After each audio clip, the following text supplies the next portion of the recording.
Hello everyone, welcome to Bhadra's Academy.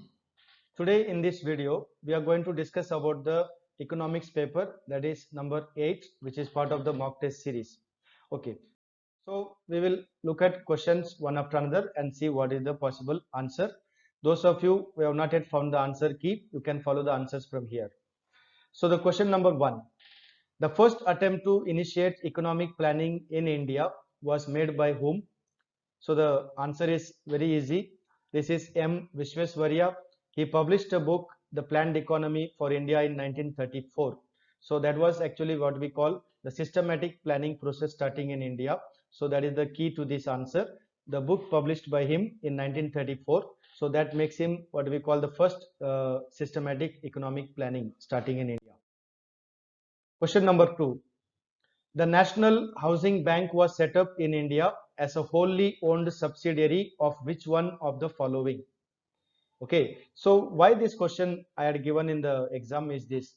See, last year in 2019, the Reserve Bank of India transferred the National Housing Bank all the shares to the central government. Okay, so what happened when the National Housing Bank was set up? It was fully owned by the Reserve Bank of India. So then there was a problem of conflict of interest. What is the conflict of interest? The RBI is supposed to be also the regulator, and also the RBI is supposed to be like running this National Housing Bank. So it was very difficult to do both the things together. So it was proposed that the RBI should hand it over. So finally in 2019, RBI handed over the National Housing Bank, okay, to the central government. So that why it was wholly owned by Reserve Bank of India in the initial stage. Question number 3. Among the following, who are eligible to benefit from the Mahatma Gandhi National Rural Employment Guarantee Act? Okay, so now who can be eligible? Basically, there are a lot of conditions for eligibility. A person should be above 18-year-old, and person should be what we call able to work, etc. So if the person is able to fulfill this criteria, whatever is required, then the person can apply. So given the what we call options here, if you look at it, adult members of only the scheduled caste and scheduled tribes, no, because anybody can apply.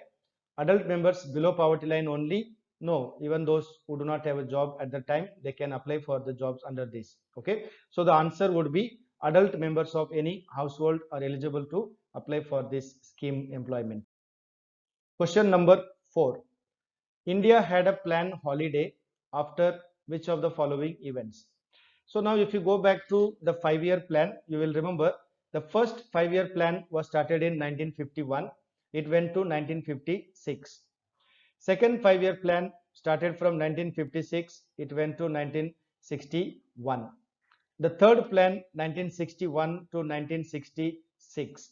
But during the third plan, we had some major events in India. What were the major events? The first one is that India had a war with China, that is 1962. Then India had a war with Pakistan in 1965. And then there was a massive drought in India, known as the Bengal drought, whatever, that was 1966. Therefore, after these three events, after the third plan, that is 1966, the government said to put a hold on the 5-year plan. So we had three annual plans, 66, 67, 68, 69, like that. Okay. So these three annual plan, what we call is the plan holiday in India. So this plan holiday, therefore, was announced after the third 5-year plan. Therefore, it becomes after the drought of 1966. Okay, this is the answer to this particular question. Question number 5. Among the various remedies of inflation, which one we cannot include? मतलब क्या है?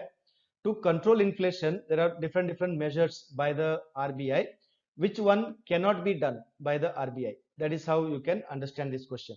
So if you look at this question, better capacity utilization, yes, it can be done. Why? Because you expand the production, automatically economy में production ज़्यादा होता है, तो इसका मतलब क्या है? Supply ज़्यादा हो जाएगा, so inflation कम हो सकता है. So that can be done. Lowering the bank rate, no, क्योंकि during inflation already there is lot of money supply, और हम बैंक रेट और थोड़ा कम करेंगे तो क्या होगा? इन्फ्लेशन और बढ़ जाएगा. Okay, so second RBI cannot do. That will be the answer. What about third option? Reducing deficit? Yes, because when the government reduces deficit, it means what? Governments will not unnecessarily spend money because government expenditure also causes inflation. An efficient public distribution system, there is absolutely no problem with this as long as government provides goods or whatever, even services to the people through any public distribution system, it is no problem. So only the problem is with the second option, that is lowering the bank rate. क्योंकि bank rate कम करने से क्या होता है, banks will take loan from RBI and banks will start giving loan to the people. It will increase more and more loans in the economy, means more purchase, more demand, and that means more inflation. So B is actually something which RBI cannot do and should not do. Question number 6.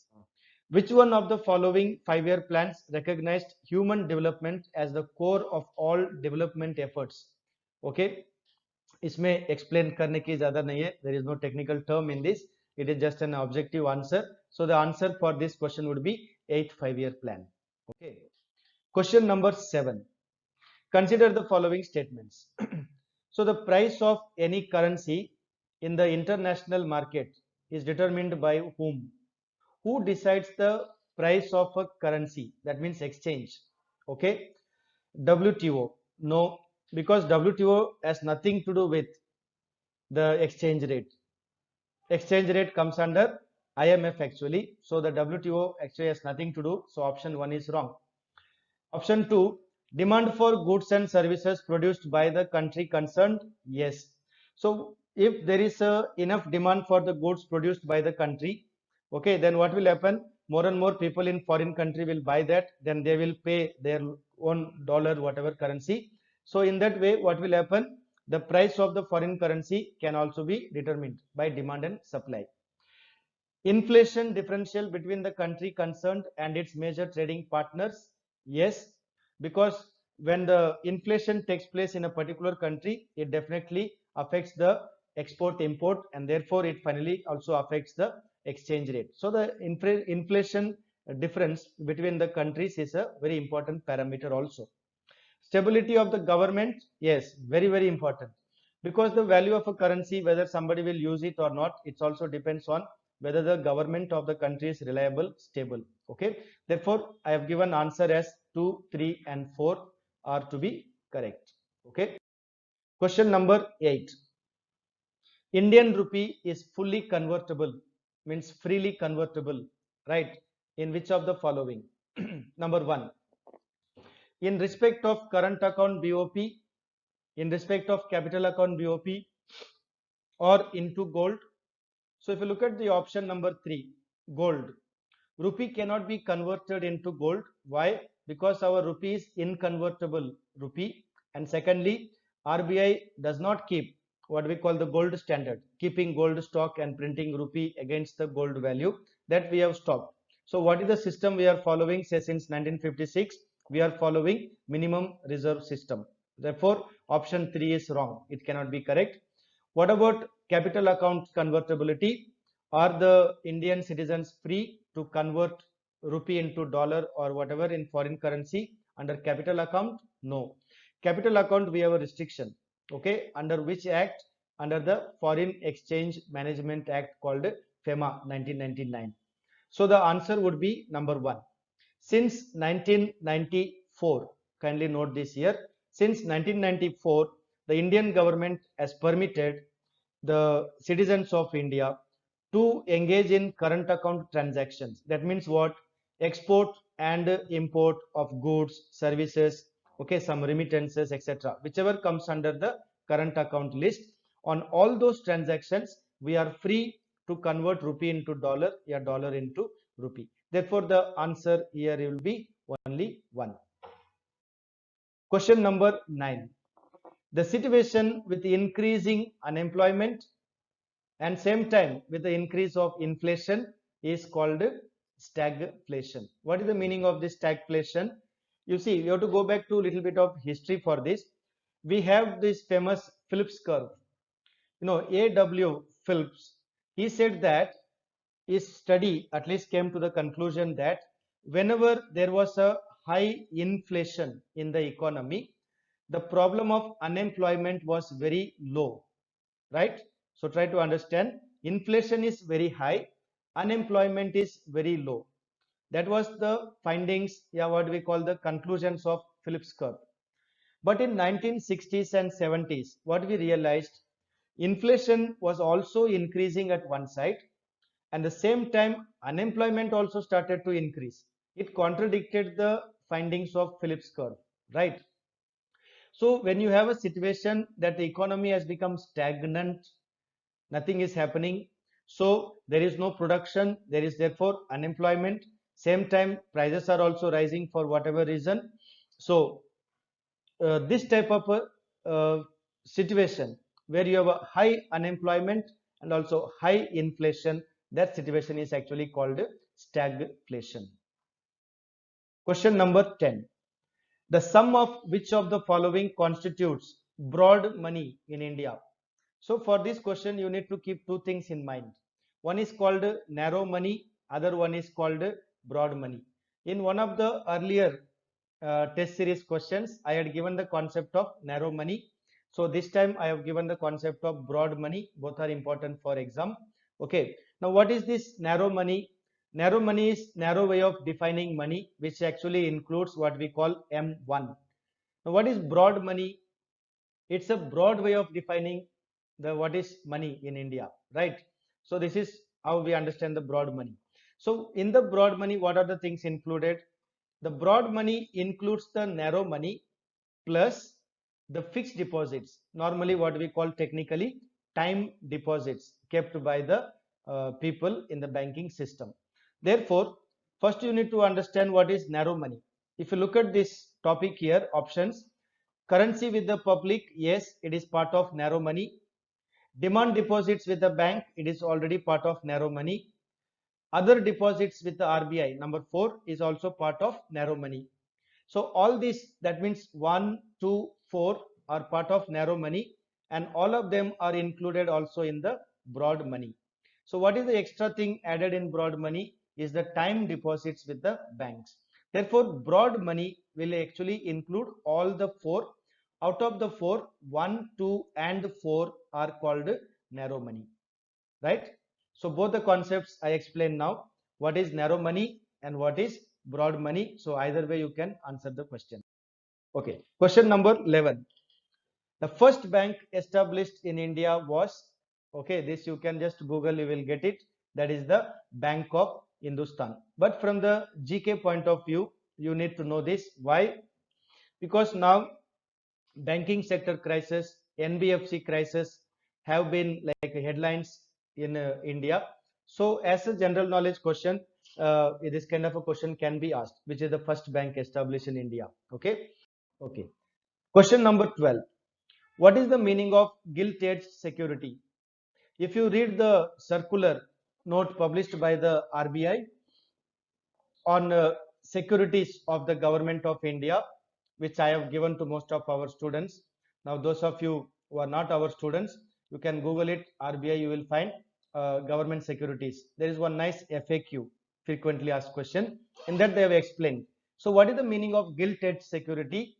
Gilt-edged security refers to risk-free, means the securities issued by anybody which does not have a risk at all.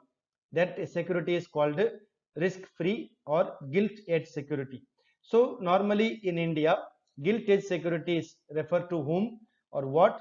It refers to the securities issued by the government of India, right? Also the state governments. Okay.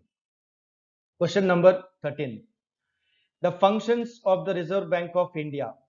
Which are the following is the functions of Reserve Bank of India?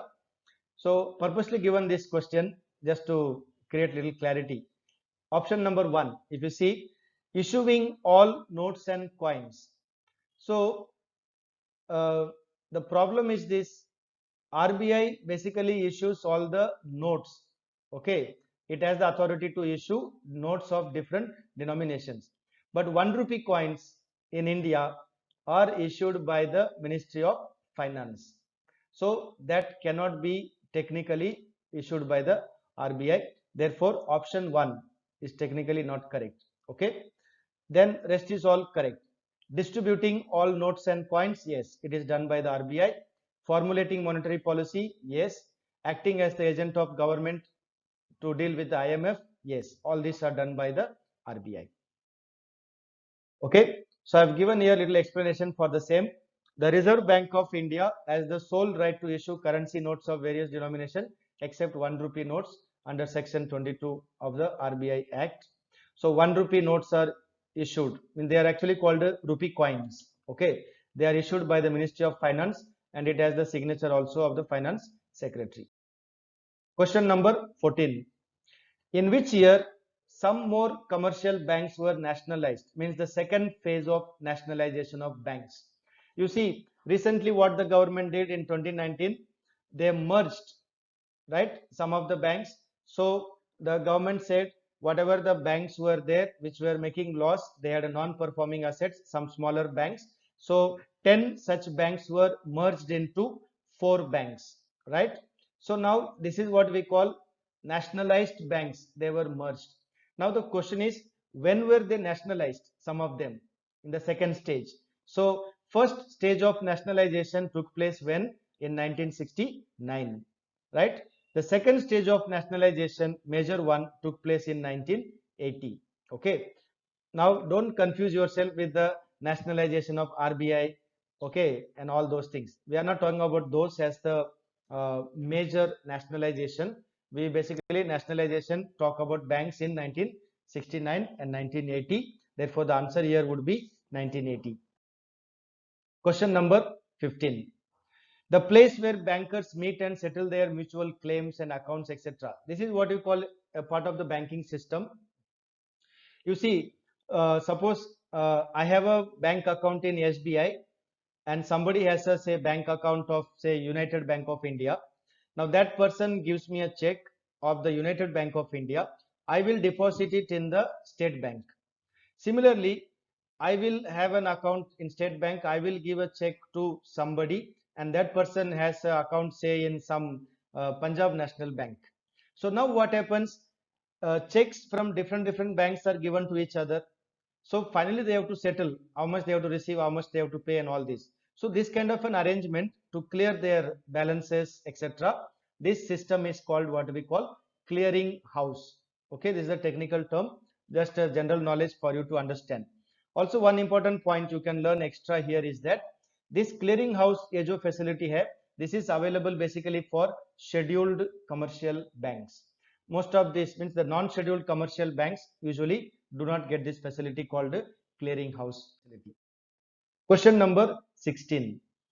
Consider the following statements. So which of the following is correct? Right. So Life Insurance Corporation of India is the oldest insurance company. It is not.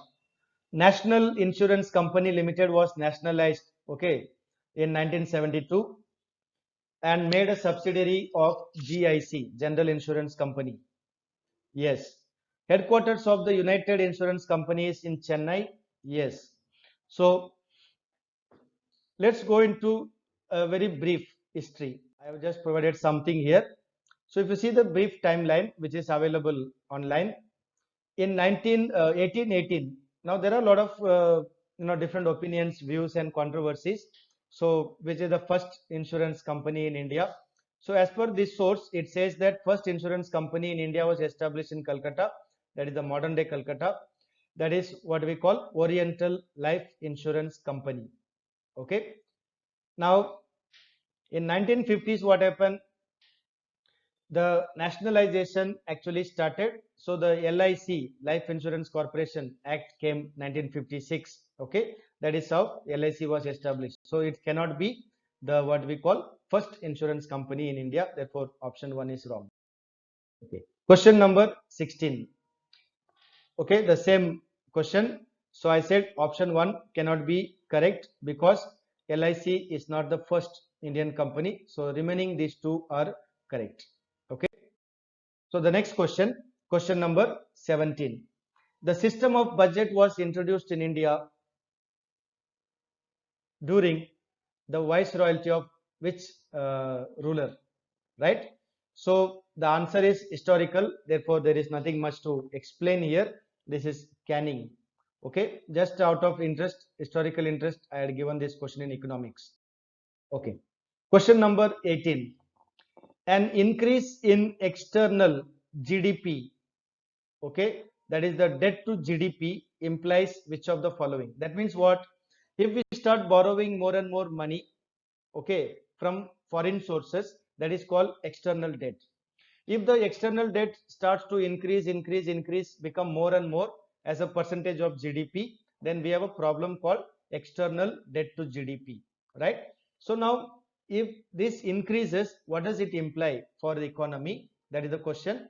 The answer for this you will find it in the economic survey also. So it increases debt servicing. Yes, because when debt increases, we have to pay the interest on this debt. That is technically what we call debt servicing. So what is the meaning of debt servicing? Paying interest on the money we borrowed from foreign sources. Second, it draws down on the foreign exchange reserves of the RBI, and also it can create a worsening type of situation for BOP position. Yes, it is possible, right? So these both are actually I have taken from the economic survey, these technical points. So the answer would be both. Basically, it is nothing but what is the impact of the external debt, okay?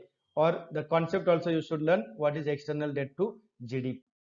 Okay, question number 19. The zero-based budget, which was very much talked about in the Indian budgets, okay? And last time budget, government also talked about zero budget natural farming for agriculture. Now that is a different zero budget, and this is a different zero budget, right?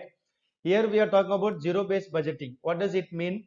Zero based budgeting. It means when a particular year, if a department is preparing a budget, it should not go back to previous year ka budget and previous year ka expenditure. It should freshly make each and every expenditure item and justify why it has to spend that much item. Means you have to start making your budget from zero, right? This is the idea of zero based budgeting.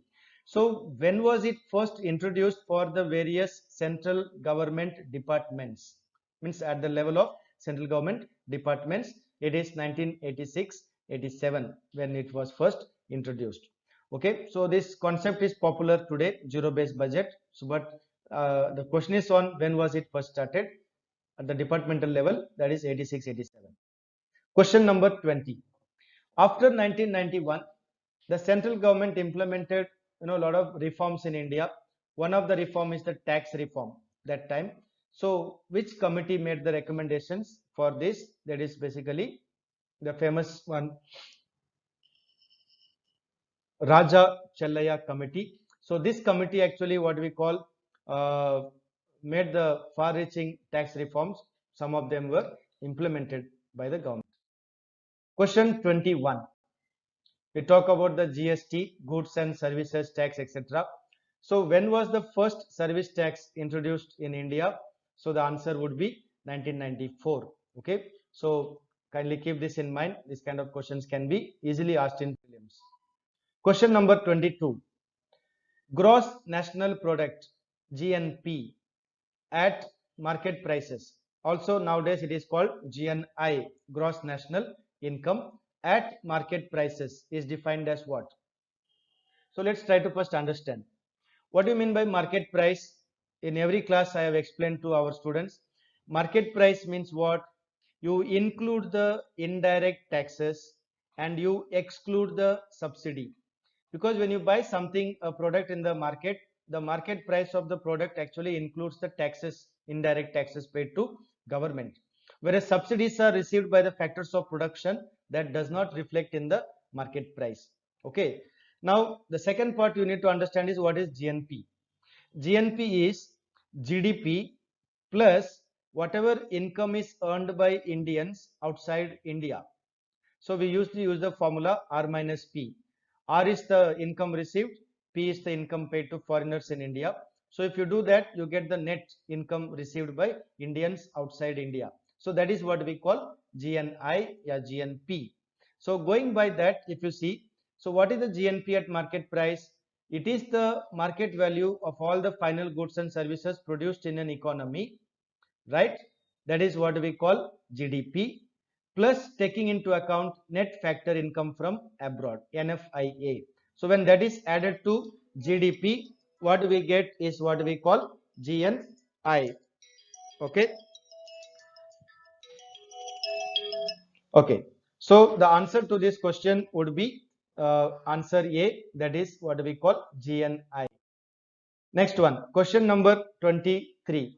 Which of the following industries is considered for the performance of the 8 core industries? Okay, so here the answer would be crude oil. Why?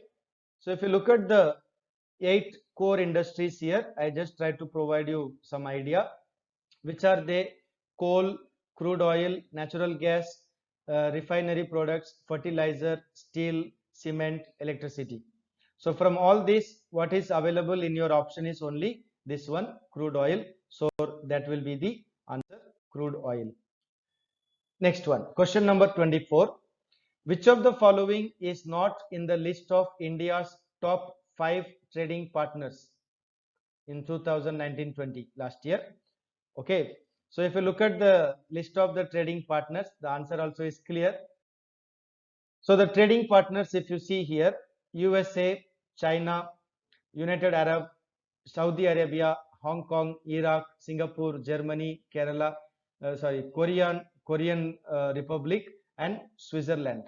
So which is not found here from the options given is Russia. So the answer should be Russia. So I have given here, if you see, US is already there in the top list, China is there in the top list, Saudi Arabia is in the top list, but Russia is not there in the top 10 also. Okay, so answer should be Russia. Last question, question number 25. Which of the following is or true of GSP? What is GSP? It is a generalized system of preference given by the US to developing countries. So the developing countries can export their products to the US market with practically zero duty on their exports, right? So now, which of the following is true? All of the above is true. I have purposely given that way. Idea was that you should learn these concepts. Why? In the current affair, if you see, in 2019, last year, in sometime in June, the USA withdrew the GSP system from India. That means what? Earlier, India used to export a lot of items. Okay, it's almost about 1,000, some 900 items are there. So they were exported to US with practically no taxes on that. Means no tariff on that. Now with the removal of GSP, what happens? Each of these goods exported to the US, we will have to pay tax. So this happened because of trade war between India and US. So now if you look at the options, the GSP actually instituted in 1971 under the UNCTAD, yes. In 1992, the US had temporarily withdrawn the GSP from India, some items, yes. Then the US once again withdrew this in June 2019, yes. So GSP actually allowed India to export certain goods duty free, I mean there were no taxes on that, yes.